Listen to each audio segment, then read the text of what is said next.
रजनी को बचपन से ही पेंटिंग का बहुत शौक था। वो हमेशा से ही पेंटर बनना चाहती थी, पर उसके माँ और पिताजी ने उसको कभी भी इस चीज के लिए सपोर्ट नहीं किया और उसकी शादी नीरव से हो गई।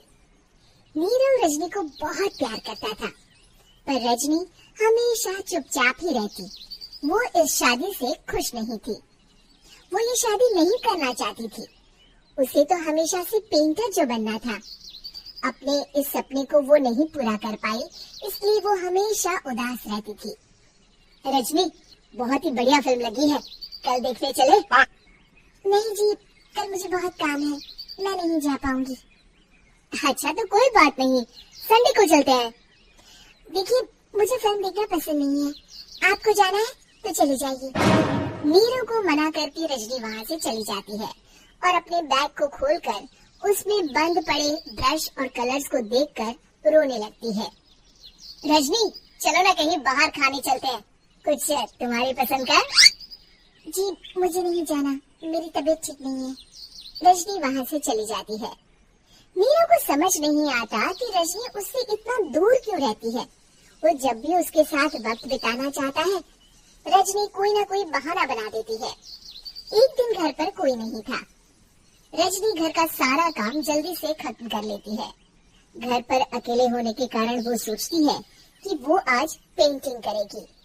वो अपने कमरे में जाकर पेंट ब्रशेस और कलर्स निकालकर जैसे ही कलर मिक्स कर रही होती है कि दरवाजे पर बेल बज जाती है। अब कौन आ गया इस वक्त? इतनी मुश्किल से तो मुझे पेंट करने का मौका मिला है।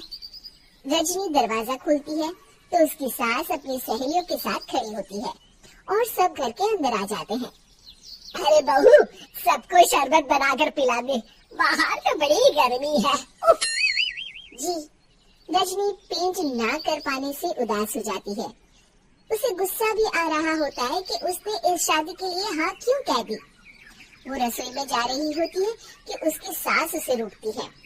बहू, सबके खाने का भी इंतजाम कर लेना, आज का लंच तो ये सब यही करेगी। हाँ। रजनी बिना कुछ कहे रसोई में चली जाती है। सबके लिए खाना बनाती है। सब खाना खाते हैं और रजनी घड़ी देखती है कि ये सब कब जाएंगे ताकि वो अपनी पेंटिंग कर सके। जब शाम होती है तब सब चले जाते हैं अपने घर। अरे बहू, सब तेरे खाने की तो बहुत तारीफ कर रहे थे, सबको बहुत अच्छा लगा खाना। आपको मुझे सुबह बताना चाहिए था ना कि आपकी सहेली आ रही है। पता भी है कितना वक्त लगा सारा खाना बनाने में। अरे बहू, तू ऐसे कैसे बात कर रही है मुझसे? तो और कैसे बात करूं? मैं इस घर की कोई नौकरानी नहीं हूँ कि इतना काम करूंगी। रजनी अपने कमरे में जाकर दरवाजा बंद कर लेती है। शाम को जब नीरव आता है तो उसकी माँ उसे पूरी घटना के बारे में बताती है। क्या रजनी ने आपसे इस तरह बात की माँ? हाँ, और पता नहीं उसे क्या हो गया है, शाम से बाहर भी नहीं आई है। मैंने तो कई बार आवाज दी, खाना भी नहीं खाया उसने। तू ही बात करके देख ले बेटा। नीरव अपने कमरे का दरवाजा खटखटाता है। रजनी, दरवाजा खोलो, मैं हूँ। रजनी दरवाजा खोलती है और फिर वापस जाकर अपने बिस्तर पर लेट जाती है। रजनी, माँ से बात करने का ये क्या तरीका है? मैंने कोई गलत बात नहीं की है। अरे तुम क्यों ऐसे बर्ताव कर रही हो सबके साथ? क्या तुम इस शादी से खुश नहीं हो? रजनी कुछ नहीं बोलती। अरे बताओ मुझे रजनी, क्या ये शादी तुम्हारी मर्जी के खिलाफ हुई है? हाँ, मैं ये शादी कभी नहीं करना चाहती थी। तुमसे क्या, मैं किसी से भी शादी नहीं करना चाहती थी। रजनी रोने लगती है।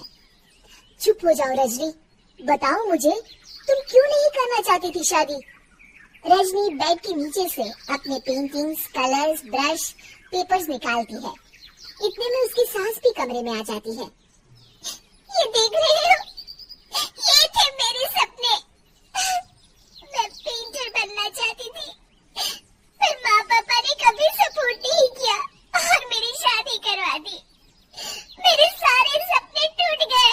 हर वक्त बस गुस्सा आता रहता है मुझे। मैं जानती हूँ कि आप लोगों की इसमें कोई गलती नहीं है, पर मैं क्या करूँ, मुझे समझ में नहीं आता।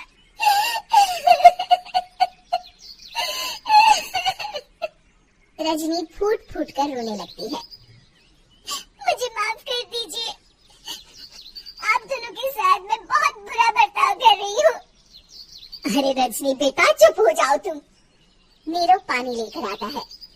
ये लो पानी पियो और शांत हो जाओ। रजनी पानी पीती है और उसकी सास पेंटिंग्स देख रही होती है। अरे नीरव, हमें तो पता ही नहीं था कि हमारी बहू कलाकार है। अरे कितनी अच्छी पेंटिंग्स बनाई है, देखो तो। ये वाली तो मैं अपने कमरे में ले जाऊंगी। आपको ये पेंटिंग्स अच्छी लगी? अच्छी नहीं, बहुत अच्छी लगी। और तुमने हमें बताया क्यों नहीं? तुम जब चाहे पेंटिंग कर सकती हो रजनी। हम तुम्हारे सपनों को पूरा करने में तुम्हारा पूरा साथ देंगे। हाँ बेटा, हम कला की कद्र करते हैं। हम कलाकार तो नहीं, पर मुझे गर्व है कि मेरी बहू एक कलाकार है। रजनी, नीरव और सास तीनों हंस पड़ते हैं।